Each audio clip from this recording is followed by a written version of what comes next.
Doctor NTR యూనివర్సిటీకి సంబంధించి మనకి బీఎస్సీ నర్సింగ్ మనకి final merit list final merit list అయితే రావడం జరిగింది.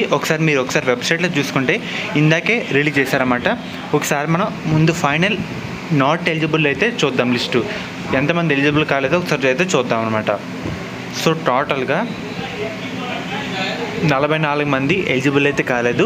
వీళ్ళకి కౌన్సిలింగ్లో పార్టిసిపేట్ చేసేందుకు అర్హత అయితే లేదన్నమాట. టోటల్ 44 మెంబర్స్ అయితే ఉన్నారు. సో ఒకసారి క్రాస్ చెక్ చేసుకోండి. అండ్ అలాగే మనకి ఫైనల్ మెరిట్ లిస్ట్లో టోటల్గా ఒకసారి దీంట్లో మీరు ఏం చూడాలంటే మీ మెరిట్ ర్యాంక్ మారిందా లేదా, మీ మెరిట్ ర్యాంక్ ఇదివరకు ఎంత ఉంది, ఇప్పుడు ఎంత ఉంది, మీ మెరిట్ ర్యాంక్ అయితే చూసుకోండి. అండ్ అలాగే మొత్తం డీటెయిల్స్ అన్నీ కరెక్ట్గా ఉన్నాయి లేవా ఇవన్నీ అయితే క్రాస్ చెక్ చేసుకోండి. మెయిన్గా మీరు ఒకసారి స్క్రీన్ మీద చూస్తున్నారు కదా, ఫస్ట్ మీరు వచ్చేసరికి మీ మెరిట్ ర్యాంక్ అయితే చూసుకోండి. తర్వాత registration ID, hall ticket number, rank, AP NCET rank, students పేరు, డేట్ ఆఫ్ బర్త్, జెండర్ అన్నీ ఒకసారి చూసుకోండి. అసలు ఎంతమందో ఉన్నారో చూద్దాం. టోటల్గా 8,224 మంది విద్యార్థులు అయితే ఎలిజిబుల్ అయితే కావడం జరిగింది. వాళ్ళే కౌన్సిల్లో పార్టిసిపేట్ చేస్తారు. ఒకసారి మనకి ఏంటంటే మొన్న వచ్చిన ఫస్ట్ మెరిట్ లిస్ట్లో ఎంతమంది ఎలిజిబుల్ అయ్యారో చూద్దాం.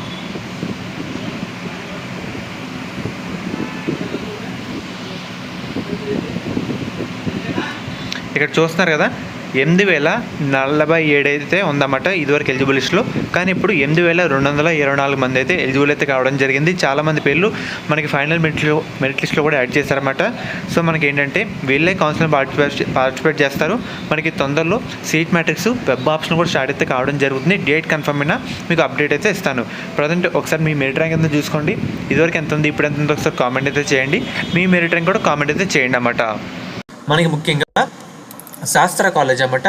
ఈ కాలేజ్ అయితే మనకి నెల్లూరులో అయితే ఉంది. వీళ్ళు ప్రొవైడ్ చేసే కోర్సుల విషయానికి వస్తే కనుక బీఫార్మసీ, ఫార్మాడీ, ఫిజియోథెరపీ, నర్సింగ్. మనకి గవర్నమెంట్ నుంచే 38,000 ఫీజు రిమర్స్మెంట్ కాకుండా 20,000 కట్టి మనం ఈ కాలేజ్లో జాయిన్ అయితే అవ్వచ్చు.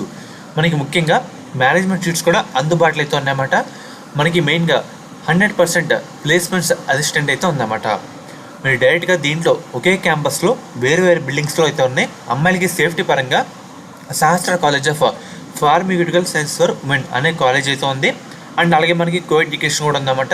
మీకు నచ్చిన దాంట్లో జాయిన్ అయితే అవ్వచ్చు. మీకు ఎటువంటి డౌట్ ఉన్నా డిస్క్రిప్షన్లో ఒక నెంబర్ అయితే ప్రొవైడ్ చేస్తాను. ఈ కాలేజ్ అయితే మనకి నెల్లూరులో అయితే ఉందన్నమాట. డైరెక్ట్ అయితే జాయిన్ అవ్వచ్చు. అండ్ అలాగే ఒకసారి మీకు అయితే స్క్రీన్ మీద చూపిస్తానమాట. మీకు ఎటువంటి డౌట్ ఉన్నా స్క్రీన్ మీద కనిపిస్తున్న నెంబర్కి ఒకసారి కాంటాక్ట్ అయితే అవ్వండి. వాళ్ళు మిమ్మల్ని గైడ్ చేస్తారు. A to Z ఇన్ఫర్మేషన్ వాళ్ళైతే చెప్తారన్నమాట. శాస్త్ర college of pharmaceutical science for women. College code విషయానికి వస్తే SPSW. కో ఎడ్యుకేషన్ కూడా ఉంది. కాలేజ్ కోడ్ విషయానికి వస్తే SC1 SPRC.